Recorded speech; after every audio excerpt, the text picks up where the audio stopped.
So let's learn something new. It's called the concept of equivalence. So equivalent here, what do we mean by equivalent? It means that, okay, so we said in engineering economy, we always want to compare different alternatives, right? Different projects, different options to invest money. And those alternatives those alternatives you compare, they should be comparable. And they are only comparable when they produce similar results, when they serve the same purpose, or they accomplish the same function, right? You have the same goal, but you have different solutions, and that's the solutions you can compare. You don't want to compare solutions for different goals, which doesn't make sense, right? And but how can alternatives for providing the same service or accomplish the same function be compared when especially one interest is involved over extended periods of time? You see that usually projects options, they have different cash flows. Sometimes you got payment every month, sometimes you got the lump sum payment in the end, and different projects could give you different rate of return, like the interest will be different. So they are so uncomparable because they happen at different time stamp in a different way. So how can you compare these solutions at all? And so to compare them, we are going to use the concept of equivalence, which means we will convert each project's cash flow diagram to some single value. And that single value is called equivalent economic value. Okay, we convert the complicated cash flows to a single value at the same time point. And then we do the same thing for different projects. So for each project, we have one single value, and then we compare that single value for each project. We pick up either the biggest one or the smallest one. That's how you use the concept of equivalence to compare. Okay, so here the equivalent means these different solutions, they are equal to each other because they have the same goals. They serve the same purpose. They produce the same products. And also that single value is called equivalent value of the cash flow. Okay, because you just doing some conversion based on some rules so that you can have just single value to compare between different options. Okay, here is an example of what is the concept of equivalence. Okay, so just imagine that you have 17,000 balance on your credit card. Gosh, that's a lot. Okay, so that which means you owe the credit card company 17,000, and you just decide to stop that. You don't want to pay the interest that don't want to pay too much in the end. So you have to stop that as early as possible. So you decide to repay the 17,000 debt in 4 months. That's your plan, which means after 4 months you pay off this balance.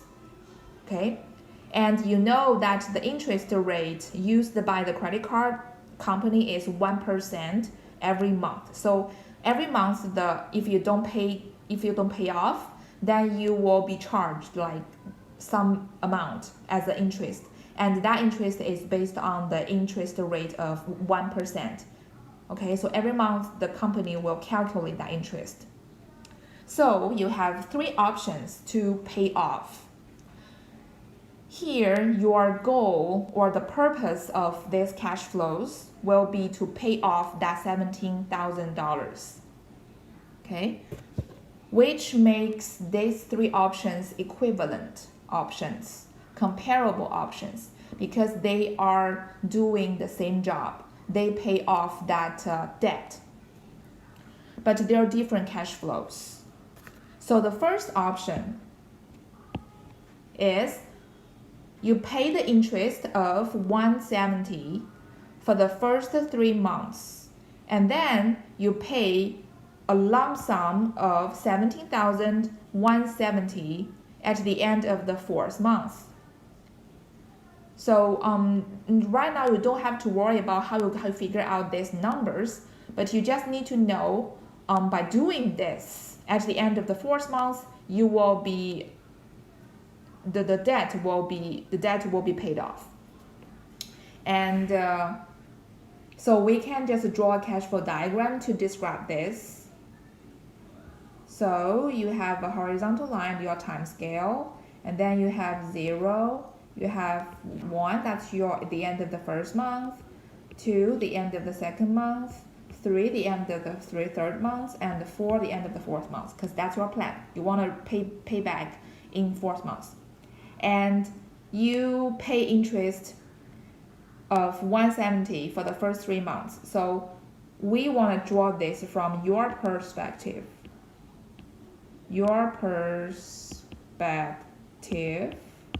Okay, so at the end of the 1st month, you pay 170. That's your money cash flow out. Okay, that's your out cash flow. So it's going downward, arrow going downward, and you label that 170. In the end of the 2nd month, you do the same thing. In the end of the 3rd month, the same thing. In the end of the 4th month, the same thing. Okay? Oh no, so in the end of the 4th month, it's not the same. You're gonna pay a lump sum of 17,170. That's a huge number. So the line, the arrow should be much longer. Well, we don't have much space, so just a little bit longer, okay? Just a little bit longer, okay? And you label that 17,170. That's your cash flow diagram from your point of view.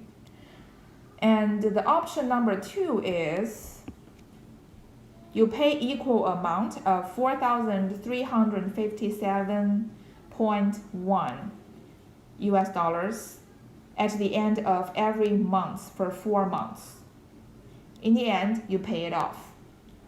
Again, you don't have to worry about how do you figure out this number, but you need to know that the results is the same. You paid off the 17,000 balance. Okay, so if you want to draw this diagram from your point of view, still from your point of view, okay? You draw this line because we don't have any cash flow income, so I want to draw this line to the top so that we have, you know, space for the arrows going downward. So 0, 1, 2, 3, 4. Okay. All right. And then it said at the end of every month, you're going to pay 4,000 something.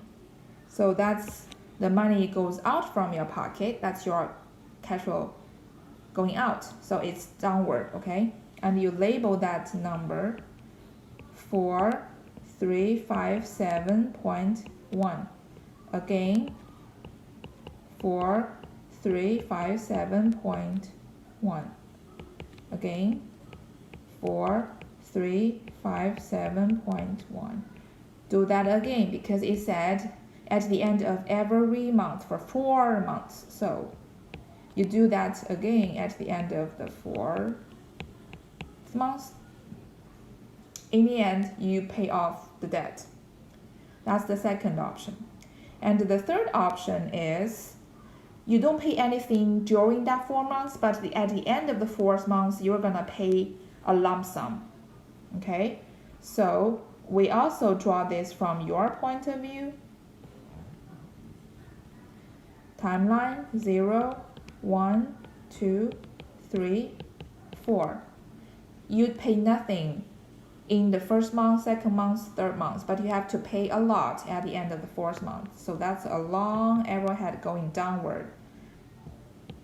And the amount is 17,690.27 US dollars. So here you have three options. They are equivalent because they do the same job. They pay off that balance, okay? And also, we got three different cash flow diagrams. So how can we compare which one is better? Okay. The logic is we want to convert every cash flow, the whole thing, into some value equivalent.